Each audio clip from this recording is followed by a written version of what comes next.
You're tuning into BDI Weekly, the official podcast of Best Doctors Insurance. Este es el programa de Best Doctors Insurance. Here, we discuss the best in health insurance. Los temas más interesantes de salud médica.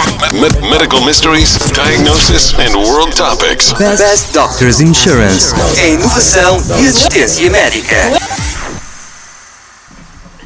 Good day, everybody. This is the official BDI podcast, el programa oficial de Best Doctors Insurance, and we're ready to start a brand new episode. Aquí arrancamos con un episodio nuevo. And on the show today is a star of the #1 Netflix show, Diagnosis, the associate professor of medicine at Yale University and a health columnist for the New York Times Magazine, Dr. Lisa Sanders. Doctor, I'm a fan. I've been watching you. I believe in what you're doing. Thank you very much for being here. Wow, thank you so much for inviting me. I'm a huge fan of this organization. Thank you. We really appreciate that. Medical excellence is really what we're all about, like as you know, and that goes the same for you, because I know that what you care about the most is finding the answers to these diagnoses, understand why things are happening, and that's why, again, it's a great honor that you're here with me, today. If you have an opinion or a question, contact us here at bestdoctorsinsurance.com.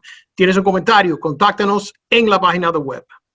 So, Dr. Sanders, let's kick off this episode by discussing your medical journey a little more in length. How did you begin your career at Yale, and with your patients through the years, and how did you end up at this juncture of being an expert as far as diagnosis? I fell in love with diagnosis very early on in my medical education. When I came to medical school at the age of 36, and after covering medicine for television, for CBS News for years and years. And so I thought, when I came to medical school, I thought I understood medicine, how medicine worked. But I realized when I started my clerkships, where you actually get to see doctors in actions, that I understood nothing. I thought that diagnosis was like the multiplication tables. We all memorize those multiplication tables, and 4 times 6 is always 24, no matter what. And so I thought that diagnosis was like that. I thought that diagnosis was like math, that a fever and a rash would always be shingles or, right, chicken pox or one specific thing. But of course, a fever and a rash, that could be anything. It could be the measles. It could be the first signs of a cancer. It could be an allergy. It's so many things that it could be. And right, once I realized that it wasn't math, I was totally engrossed. It wasn't math. It was Sherlock Holmes. Thinking was everything. Right. It's all a deeper investigation. With the patient.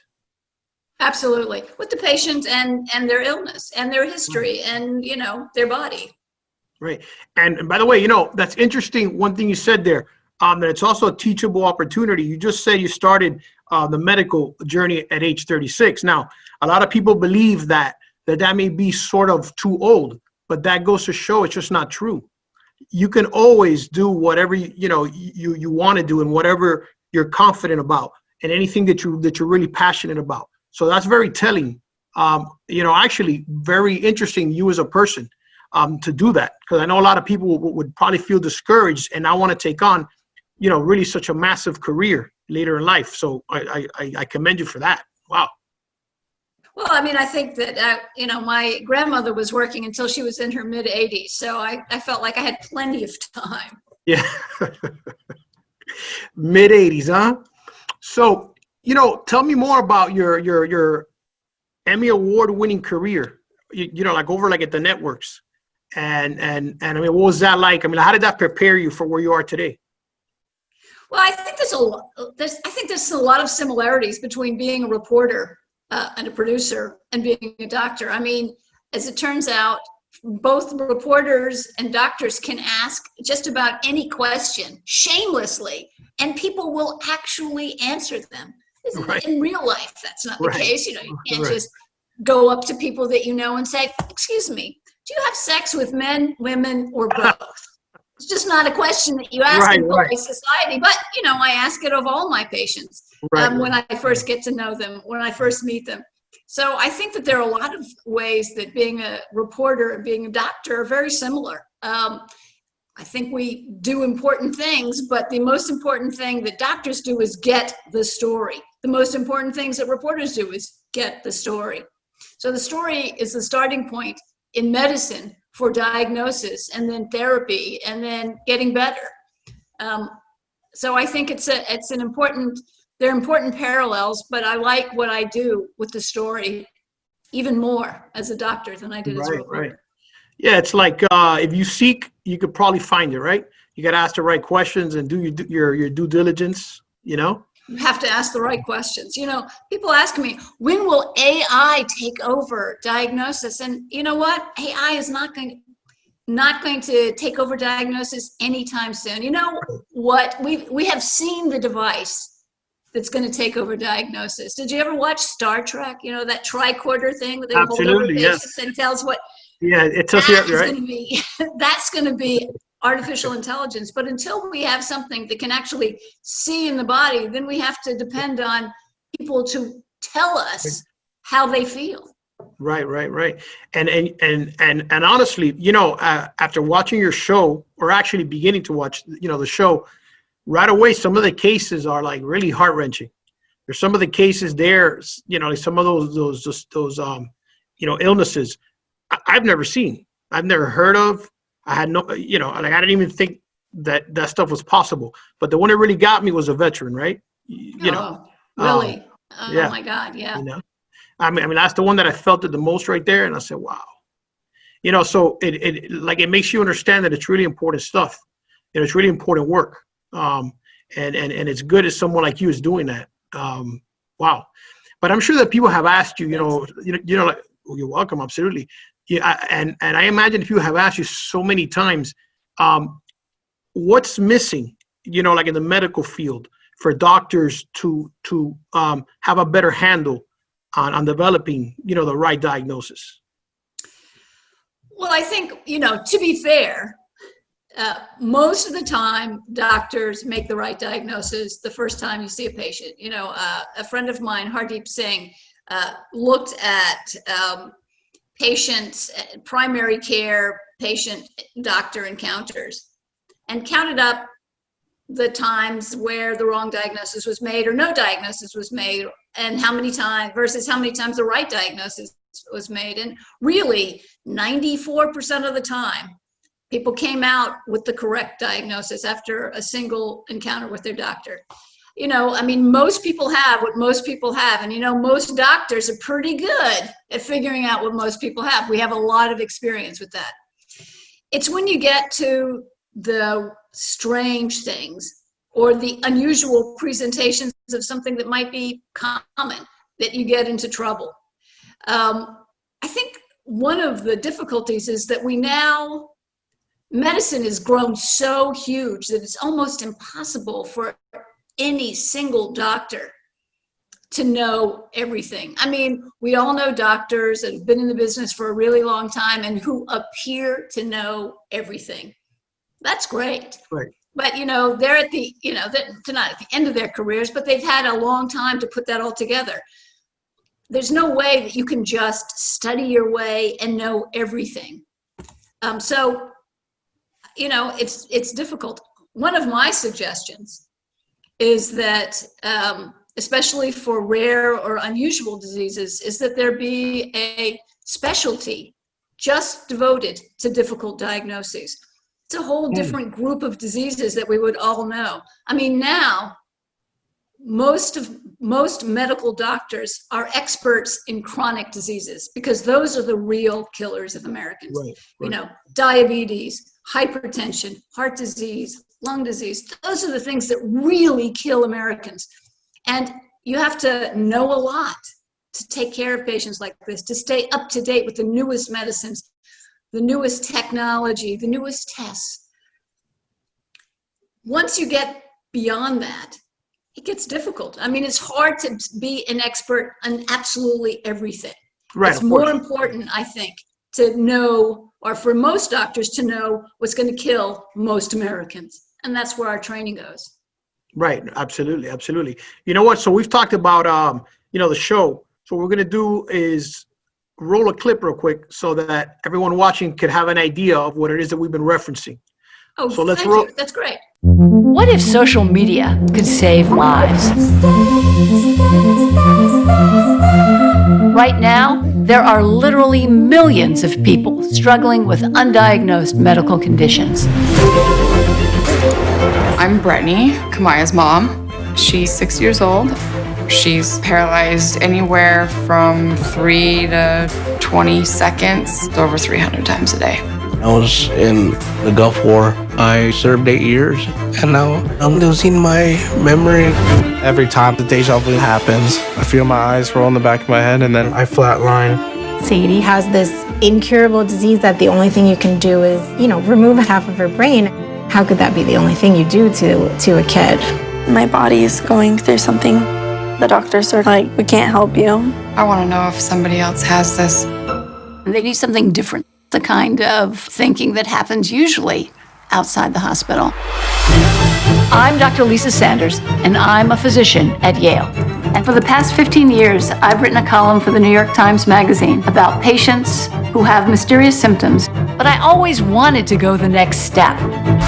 Using the internet, we have the ability to harness all the intelligence of people around the planet to get some answers. I was thrilled to see that many responses. It's what we hoped for. Never, ever, ever give up. There is somebody out there that understands. The symptoms align perfectly with the things that I've experienced.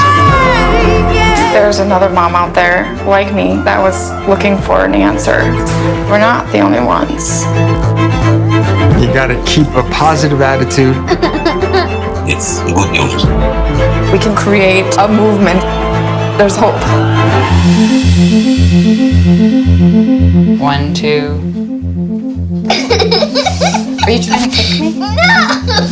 I did not do it on purpose. I know. Okay, we have to take a break. Ya regresamos. This is the official BDI podcast, el programa oficial de Best Doctors Insurance. You are tuning into BDI Weekly, the official podcast of Best Doctors Insurance. Este es el programa de Best Doctors Insurance. Here, we discuss the best in health insurance, Los temas más interesantes de salud médica. medical mysteries, diagnosis, and world topics. Best Doctors Insurance, a inovação e assistência médica. Willie Bermudez back with you. Aquí seguimos, and we're here with Dr. Lisa Sanders, a star of the #1 Netflix show, Diagnosis. She's also the Associate Professor of Medicine at Yale University. So, Doctor, in the show, you and your team use many different tools to arrive at the proper diagnosis that are really difficult to get to. In some of that, you use social media and you use a crowdsourcing model to help find these things of these really unheard of conditions. How did the idea for the column and then translate into the show? How did that come about? Well, I've been writing this column for the New York Times since 2002. It's called Diagnosis. And in it, I tell the story of somebody who seeks medical attention with really strange symptoms that they can't figure out. And usually their doctor can't figure out. So that's the beginning of the little mystery story of making a diagnosis. And I thought, so many people wanted to try and figure it out. I thought, wouldn't it be, I hate to say fun, but cool or interesting to let my readers try to figure this out? And so I would tell a story. There are always solved cases in the column. And I would tell the story up to the point right before the doctor is able to make the diagnosis and stop. And I would say to my readers, what do you think this is?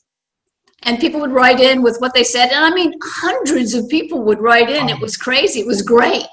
And then the next day I would write the end of the story. I would put in the end of the story, which gave the answer and how the doctors made the diagnosis.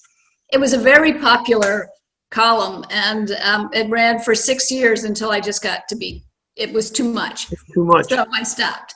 Yeah, hey, it happens. Scott Rudin, as a producer in New York, saw my column and thought it would make great television. And he was totally, totally right. It made great television.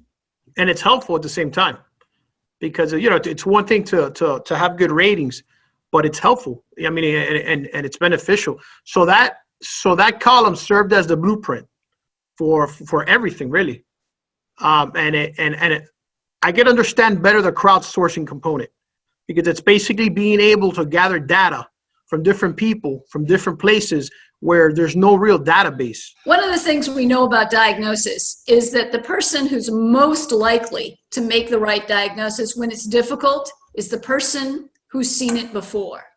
So, sure, doctors have seen more illnesses than most people, but people who have had a disease, and all of their friends and family, they also recognize the disease. And so why not ask people who have other kinds of experience besides book learning about what they thought it might be? And I thought it was a successful experiment. I mean, it's not something that you could reproduce in real life, I don't think. Right. Because, we had the power of the New York Times, which brought in thousands of responses that we would go through. Right. So I don't know that it's a useful model in medicine, but it does reveal some important stuff about diagnosis. And it also, I thought, revealed something about how difficult it is to be a patient. Right. And tell me about your students. I have to imagine that having you as a professor is so much more than just any other professor. I think you're arming them, you're equipping them with this next level, awareness, and experience. I think that's invaluable. Well, I have to say, my colleagues, I did my training at the program where I now teach at Yale. And, all of the teachers who taught me gave me incredibly important and valuable information, and they role modeled for me how to do it. And that's what I hope to provide for the residents and medical students who study with me. Show them what I've learned from other people, what I've learned from my teachers, and what I've learned from my experience, and help them become the doctor that they want to be. I'll tell you what, if I was ever going to go into medicine, I'd rather end up in your classroom. Well, it's never too late, Willie. Never too late. That's right. Well, I'm a little older than 36, but you're right. It's never too late. It's never too late. Doctor, tell me about this COVID-19, pandemic.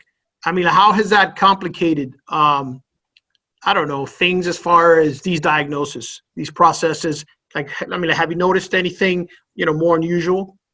Oh my God. I mean, COVID-19 has been so insane. I mean, the disease that it's usually likened to, the flu. I mean, the flu presents pretty much the same way most of the time. People get fevers, people get malaise, they get a cough, they feel just awful. And, it's pretty predictable. But COVID-19 hasn't been like that at all. First, sure, it started off with a cough and then became a pneumonia, but it has so many other presentations. It can affect your gut. You can just have diarrhea. It can affect your brain. You can have a kind of meningitis. It can affect, all parts of the body. And that makes it really different and really special, and an incredible diagnostic difficulty, and it's brand new. Right. I mean, it's not like we've had years of dealing with the flu. This is a brand new illness. I mean, it's crazy, and it's been terrifying for doctors. It's been terrifying for most patients, and it's been terrifying for all of us who are trying not to get it. I mean, it's a scary disease, and it's not like the flu. It's true that many people have no symptoms. when they have COVID-19. And that's great for them and really bad for everybody that they interact with, because of course they might not know they have COVID, but they have it, they can spread it. So it's a really tough disease, and it's been really hard. Plus it's squeezed out so many other things. I mean, the first thing that at least through March, April, May, June, July, anybody who was sick enough to come to the hospital, the first thing you thought of is, could this be COVID? Right. Right. No, and it's still going on. People are catching colds, and that's exactly right. The first thought is maybe it's COVID. So I should get tested. Maybe it is. And maybe it is. But I always hear that it's really bad to head to the hospital. That's something should be like, emergency, right? Because they're like, the way I understand it, there's double or triple the exposure. That's not why you shouldn't go to the hospital. I mean, really, when everyone was saying don't go to the hospital, it was because the hospitals were overwhelmed. And there's still places in this country where hospitals are overwhelmed. When you look at, the hot spots right now are in the Midwest. And there was a story in the New York Times about, North Dakota or South Dakota, one of those places where, people just can't find a hospital bed to put their sick people, their sick loved ones in. So I think that the reason not to go to the hospital is, unless you're really sick, is the same reason. I mean, you should never go to the hospital unless you're really sick. But once you're really sick, you should go to the hospital assuming that there's room for you.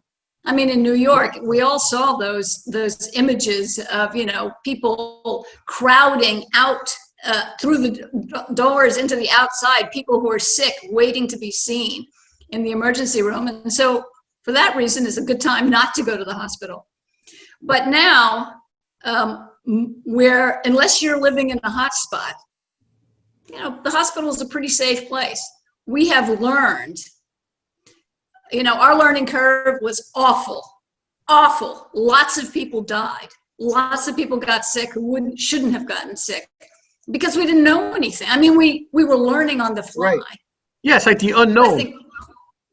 Exactly. But I think it's much safer now, assuming that your hospital is not overwhelmed. When you're sick enough to go to the hospital, you should go to the hospital. Right. And doctor, out of all these cases, from the show, but just in general cases, which has been the most impactful for you, or the one that you found the most complex or just out of this world that you would have never imagined really could have existed? Well, I have to say, of course, people say, oh, which is your favorite column? And it's always whatever column I'm working on now is totally my favorite column. I've never had anything that was more interesting or more exciting. So having said that, I think the segment or the documentary in the series that affected me the most was the little girl who had these funny sort of drop attacks. Her name was Kamaya. And she had hundreds of times a day, she would just collapse for, 15 seconds or even less, and then get up and she would be fine. And they weren't seizures, they were this other thing. And it would happen to her hundreds of times a day. So she finally went to the NIH, the Undiagnosed Diseases Program, which is a fantastic resource. Oh my God, it's so amazing. What these smart, well-resourced doctors can do. And they figured out that she had this genetic abnormality. And they gave her the name of the abnormality. And they said, well, we don't know anybody who has this. There was one paper published about 10 cases in China. But of course, they didn't list who those people were, and those people might not even speak English. And so one of the great things that came out of this documentary is her mom, Brittany, asked for a community. That's what she was looking for. People who had something like Kamaya. And she found a community. But it's more than that.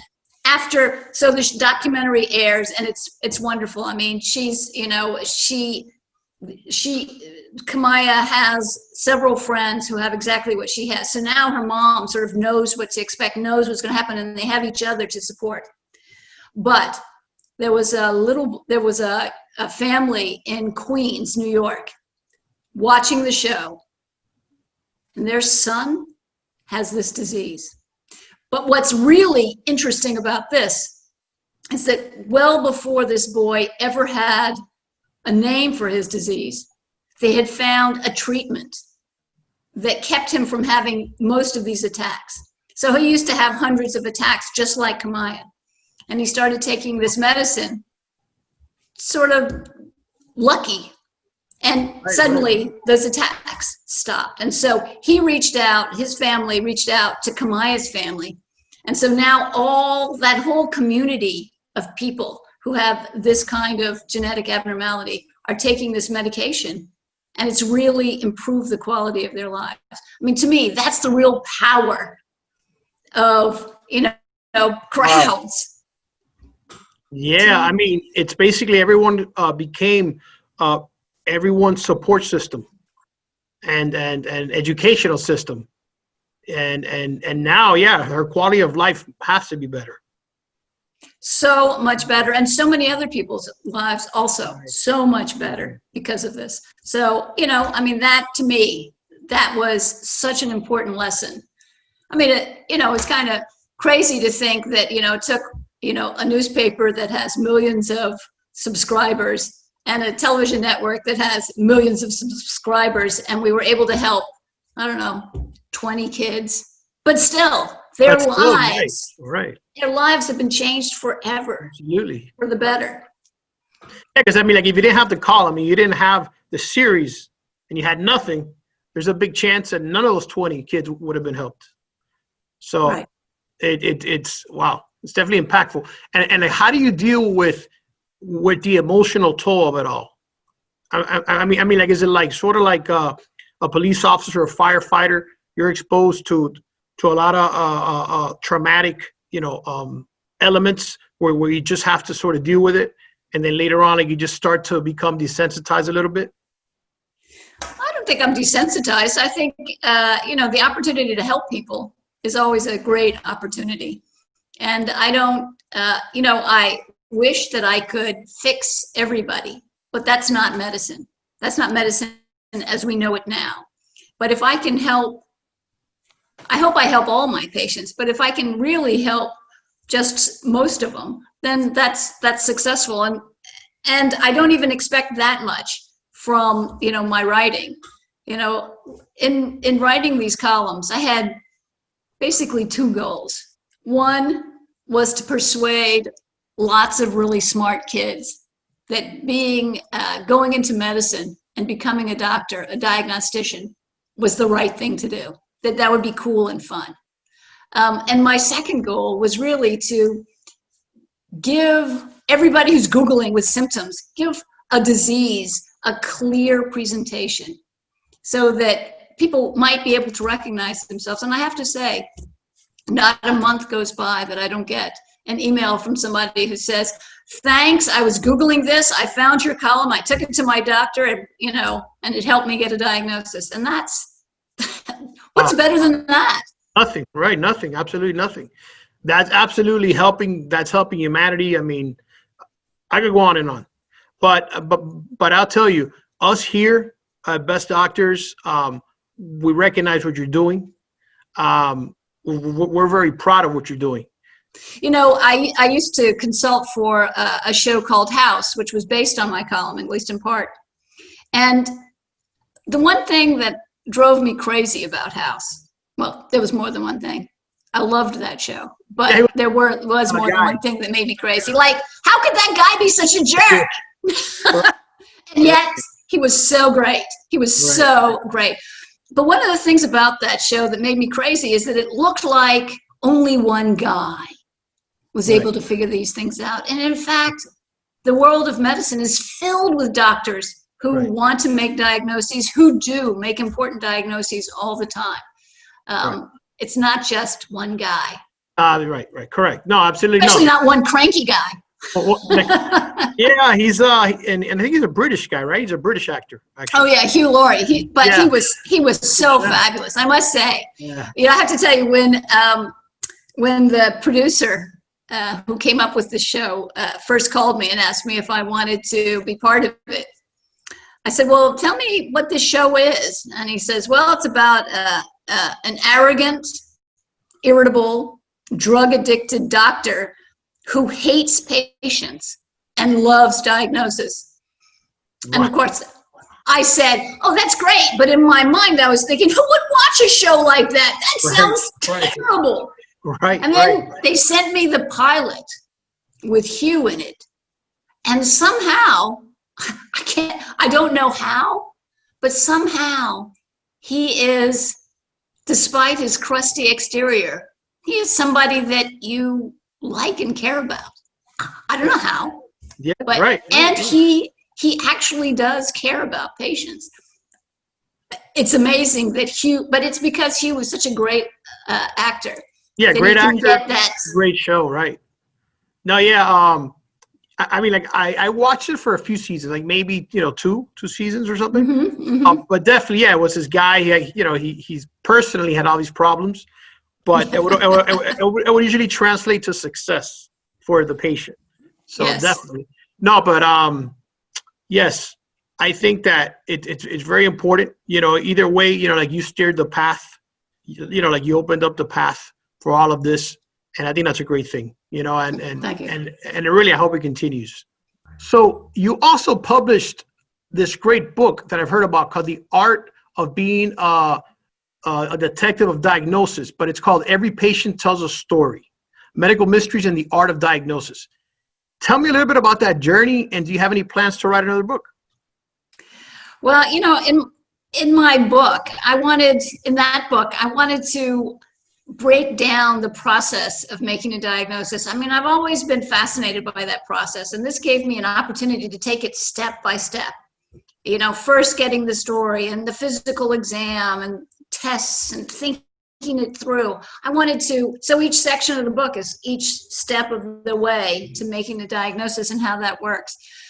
And, I really wanted to let people stand in my shoes at the bedside and see how that all worked, because I thought it's cool. I thought it was amazing and inspiring.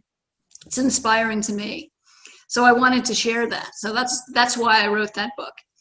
And then recently I just published a collection of my columns, about 50 of my columns, and I separated them.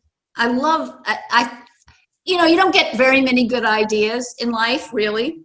And so in trying to think about how to put this book together, I had what I thought was a really great ideas. I would group them by symptom, so that, in one category it was abdominal pain or headache or passing out or fever, just to show that you can have the exact same symptom, but end up with all these really different possible diseases.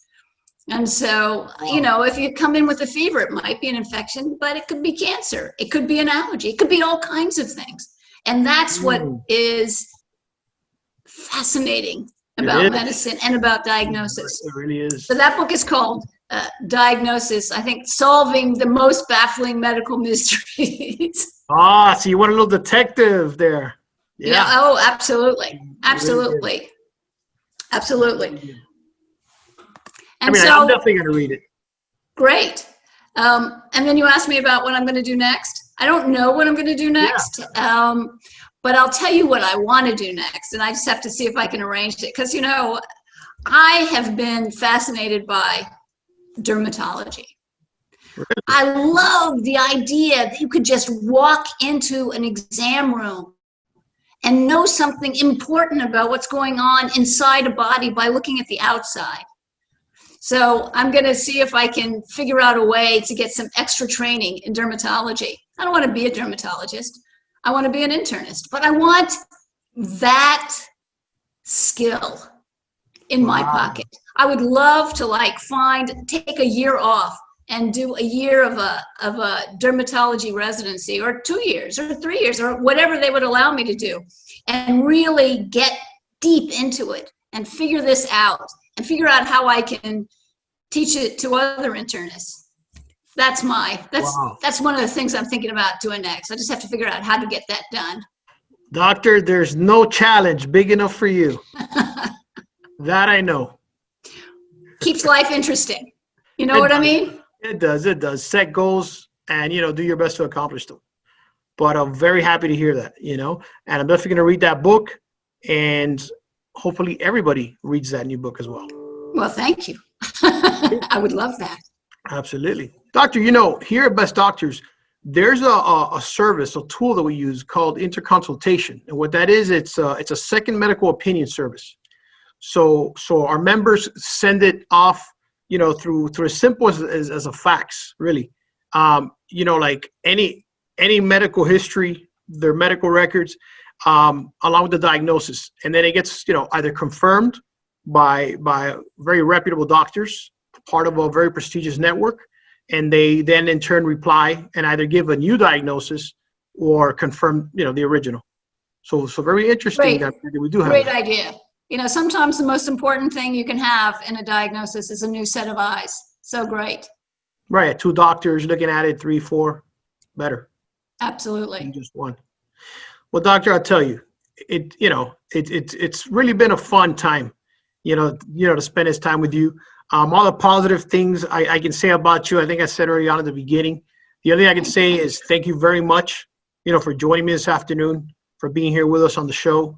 It's much appreciated from, myself, everybody here, at Best Doctors Insurance. So thank you. Well, thank you so much, Willie. This was really a delight. It was a fun conversation. So thanks. Thank you. Our friends, that's our time. Thank you for joining us this afternoon on the official BDI podcast, el programa oficial de Best Doctors Insurance. Tune in every week for a new episode. Los episodios siguen cada semana. Y connect with us anytime on social media, en todas las redes sociales, y en bestdoctorsinsurance.com. Have a great day, and don't text and drive.